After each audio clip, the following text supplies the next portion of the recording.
Bonjour et bienvenue sur notreprof.fr. Aujourd'hui, nous allons voir un cours sur Photoshop, à savoir comment créer un GIF animé.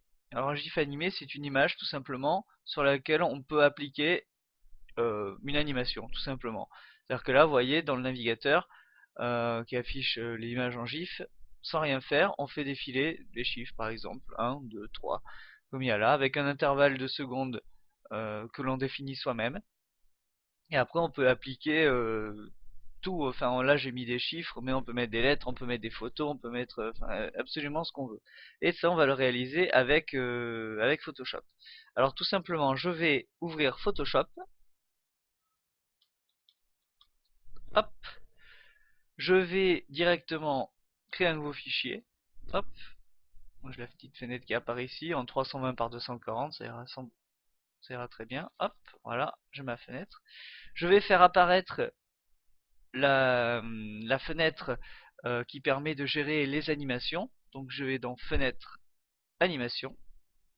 Et ici je vois que j'ai une espèce de timeline qui apparaît où on va pouvoir définir toutes ces animations. Alors on marche de la même façon qu'avec d'autres documents Photoshop, c'est-à-dire qu'on a toujours la palette des calques qui est active et compagnie. Et après on va appliquer ces transformations. Alors là je vais faire pareil, on va prendre l'exemple de chiffres. Je prends le texte, voilà, je me place ici, je mets 1, voilà, par exemple. Voilà, hop, je mets 1 ici, parfait. Vous voyez ici, j'ai ma première image 1 qui apparaît. Donc ce que je vais faire maintenant, c'est que je vais créer un nouveau calque. Hop, ça le duplique. Ici, je vais créer un nouveau calque également. Donc je vais l'appeler 2, et puis je vais mettre un 2. Alors attention, il est important enfin, il y a une chose qui est importante, c'est que lorsque je vais mettre, vous voyez, un deuxième texte ici, ça va me le dupliquer automatiquement. Donc pour ne pas que ce soit le cas, vous allez dans vos images précédentes et vous désactivez le second calque. Voilà, ici en fait c'est l'inverse, je veux plus le 1 mais je veux le 2. Voilà, mettons, on va le mettre ici. Voilà, hop. Je vais créer ici une sorte de nouvelle vignette. Je crée un nouveau calque que je vais appeler 3 par exemple. Voilà, hop, on va le mettre en bas, tiens. Hop, voilà, celui-là, je le désactive, enfin je le fais disparaître. Ici, j'enlève le numéro 3, et ici, j'enlève le numéro 3. Et ici, je le mets. Voilà. Donc là, déjà, je vois que je vais avoir une animation qui va comporter trois vignettes. Alors, je peux en mettre beaucoup plus, là j'en mets 3, après c'est le même principe sur tout le long, c'est juste pour vous expliquer. Ici, on a un petit, en bas de la fenêtre d'animation, ici, nous avons une petite flèche avec marqué toujours ou une fois, 3 fois et autres. Ça dépend comment est configuré votre Photoshop. En fait, c'est le nombre de fois que ça doit se répéter. Donc moi je mets toujours puisque en fait je veux que lorsque ça arrive à la dernière image, on reparte à la première. Mais si on veut que ça le répète que 3 fois, ben on met 3 fois. Autre on choisit. Une fois ça s'arrêtera ou d'une seule fois. Et toujours ça sera répété en boucle.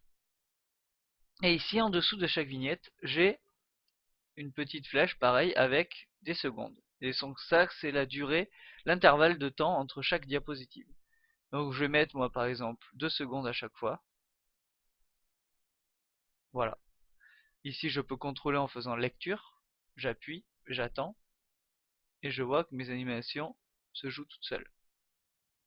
Donc ça sont des animations qui vont être au format .gif, GIF, qui est un format d'image que vous pouvez intégrer un peu partout. Aujourd'hui, si vous avez, vous pouvez vous faire des petites, si vous naviguez sur des forums, vous pouvez vous faire des petites signatures animées en GIF et compagnie. Enfin, il peut y avoir tout type d'application à ces petites images, une bannière publicitaire pour votre blog, peu importe.